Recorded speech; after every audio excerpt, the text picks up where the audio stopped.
Hello to all the app creators and marketers. Today's video will be useful for people who work with Android apps because we will be discussing how to update metadata for your Google Play app. As usual, all my videos are very practical. These are tutorials, so I will be sharing my screen and walking you through the process as I do it, and hopefully you can apply my tips to your apps as well. Let's start. So if we are creating metadata from scratch, maybe for an app that has not been launched yet, we will need to start with a keyword research. But if we are updating metadata for an existing app, we first need to check what's the situation, right? With this app, what's the title, what's the subtitle, how does a full description look like? And I'm now using an ASO tool called AppTweak. In AppTweak, you can quickly see this in this metadata section. And if we go down, I can see that my app has this title. By the way, I picked an app called Fast Math, Puzzles and Riddles, right? So our title has 27 characters. Our short description has 79 characters. It targets the same keywords of math riddles, math puzzles, logic, fast math, mental math for adults. And then we have a long description over here. The length of the description is a little bit over 1000 characters. Maximum for Google Play description is 4000 characters. And then here on the side, which is very handy, you will see a keyword density for all of the keywords used here. So we can see that the description has some keywords with very, very high density, which is not necessary sometimes, right? And then there is actually quite a lot of combinations. So that's the current state of the app. Now we will go and see how the app is ranking, right? So here we can see that the app doesn't have very high rankings. I already added the keywords that this app is ranking for by clicking on top ranked here, and I had a look at which keywords are ranking in top 1, top 2, 3, etc. for this specific app. So I see that right now maybe the app was ranking better before, but right now the rankings are not very high. So there is definitely room for improvement. Now, how do we understand how to improve the keyword rankings and also how to expand maybe the number of keywords that we are ranking for? We need to do keyword research for this app. And if you have not watched a video about how to do keyword research, you can do that. I already did some of the keyword research for this app. The fastest way for me personally is by adding a bunch of competitors and then spying on their keywords. So I added a lot of relevant, math related and math puzzles games, and then or apps, and then I looked at which keywords are ranking for them in top 1, top 2, 3, etc.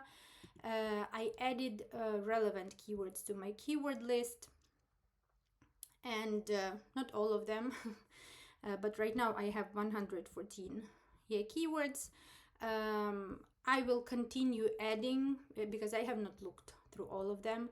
So if I see the potential, I will keep adding more keywords. So my goal is to find as many relevant keywords.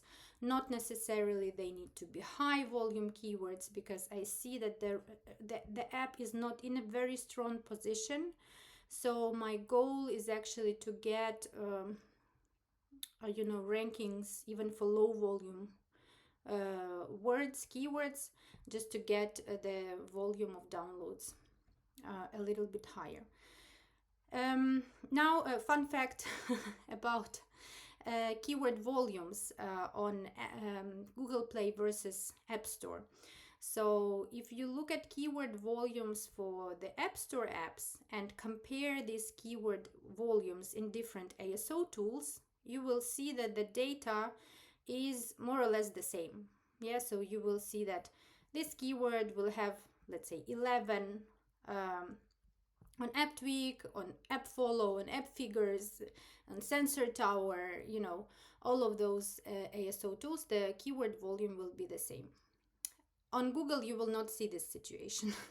On Google, the AppTweak can show you 11, AppFollow may show you 20, AppFigures can show you something else, and the difference can be actually quite significant sometimes. Now, what's the reason for that? The reason for that is because Apple gives this data to ASO tools through API. Yeah, so they actually have data from Apple that they are showing to us. Google Play doesn't give this data to anybody, right? And that's why the volumes here are an estimation by this specific ASO tool. Now, I cannot tell you exactly which tool is right, which tool is wrong, right? My recommendation here is just pick the one you like and go ahead with it. You know, if you see something like super strange, I don't know, you maybe see that this is a very relevant keyword and it doesn't look weird for you and the volume is, I don't know, 5, you can go ahead and check in other tools just to make sure, right? But other than that, just pick the tool that you like and go with this tool. Now, for App Store, we discussed we work with 3 fields, which is a title, subtitle, and a keyword field. In Google Play, there is no such thing as a keyword field. There is a full description that is indexed. And for App Store, we also discussed that keyword density doesn't matter and you shouldn't duplicate your keywords across the metadata fields. Google, on the contrary, is interested in keyword density. And the keywords that are the most important, the most relevant for us, they should be repeated across our title, short description, and full description several times. Here I will show you, I will go back again to the metadata. Yeah, and we will see that our title needs to have up to 30 characters. So right now it's 27, it can have up to 30 characters. Our short description should have up to 80 characters. So we have more space than in App Store, it's more than 30, right? And then our full description should have up to 4,000 characters. Now, earlier, Google Play also allowed to use emoji in your short description. Right now, it's not allowed, just for you to keep in mind. Also, things like top game, best choice, right? These are not number 1. These are not allowed.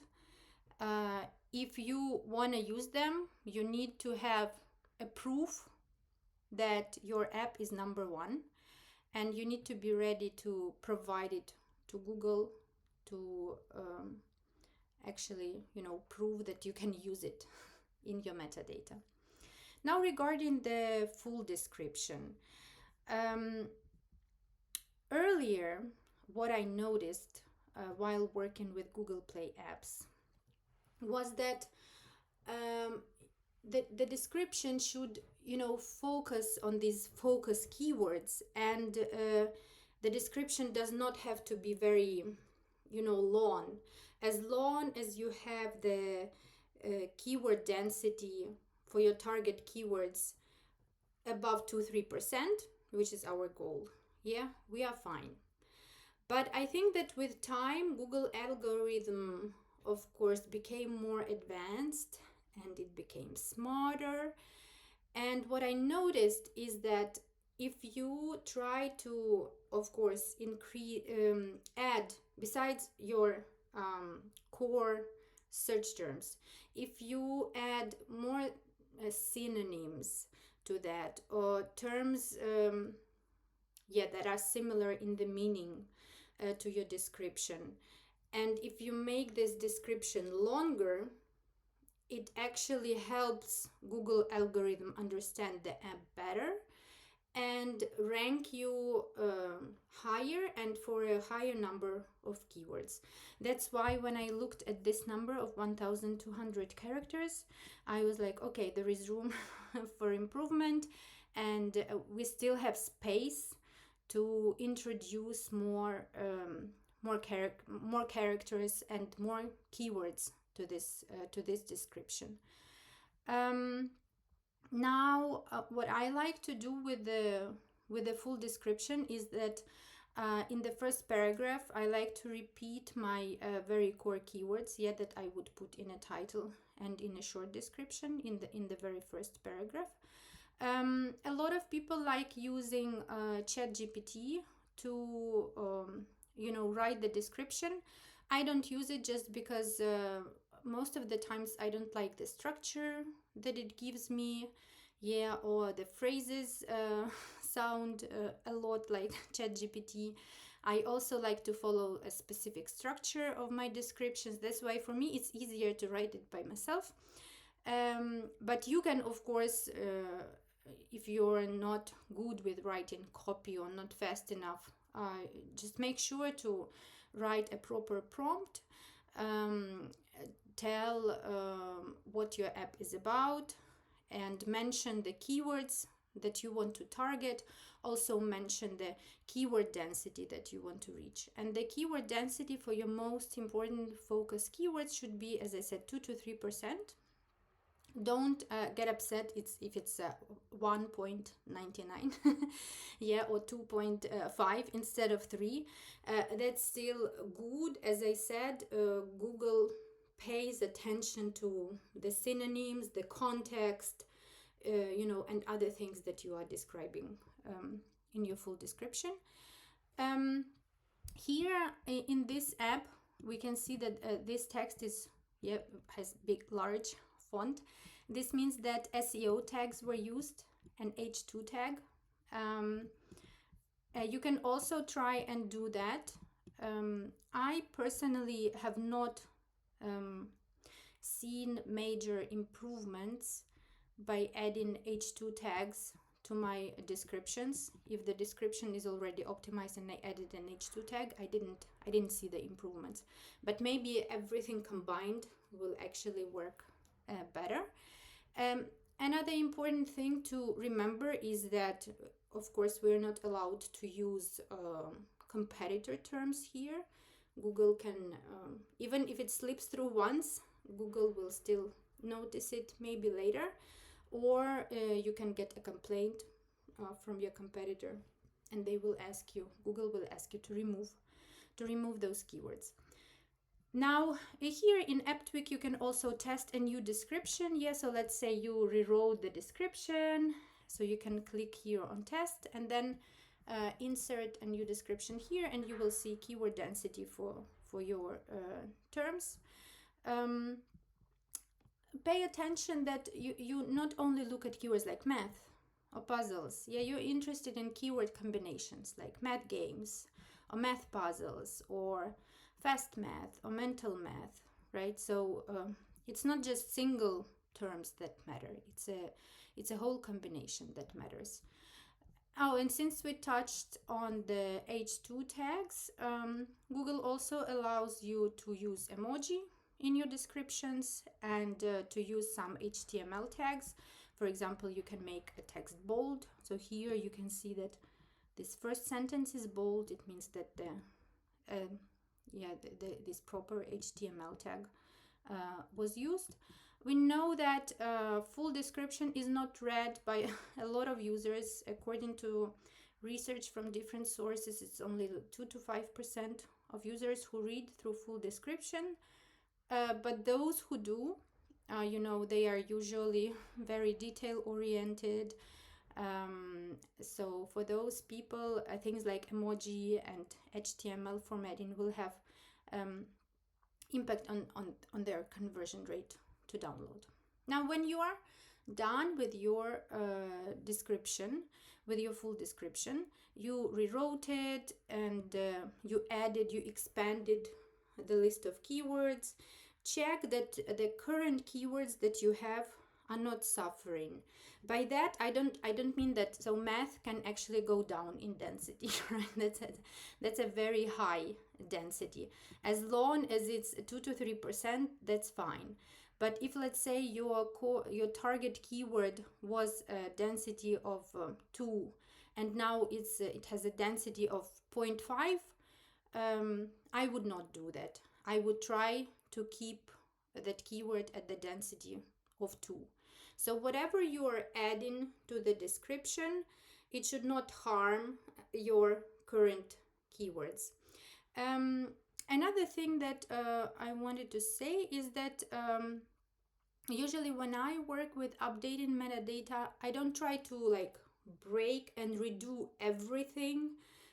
So if I worked with this app, I would not redo, let's say, the structure of everything, right? I would just try to expand. Maybe I would add something, add more points here, or add one more section, make the sentences larger. But I would not like cross everything and then just go and create something entirely new. So let's imagine that we have created our new description for Google Play, and let's imagine that this is the one that we came up with. The final step, and we are satisfied also with our keyword density, is to look at this description in a tool called Google Natural Language API. Here I am on their website, Google Natural Language. And then I need to go to demo, and we need to remove this, and we need to put our description, and then we click on analyze. Now you will see some data that Google is showing us. It shows us what kind of entities it recognizes from our description. Yeah, then you can click through these and see what kind of information it shows you. What we need is this one, the most, is categories. So categories shows you how Google understands what your app is about based on the description that you gave here. We need to make sure that our description fits within the right category.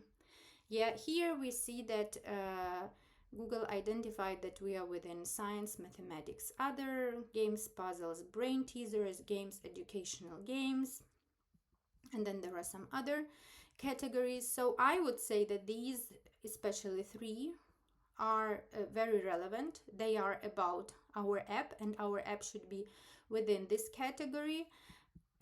Here on the second row you will see confidence. So how confident is Google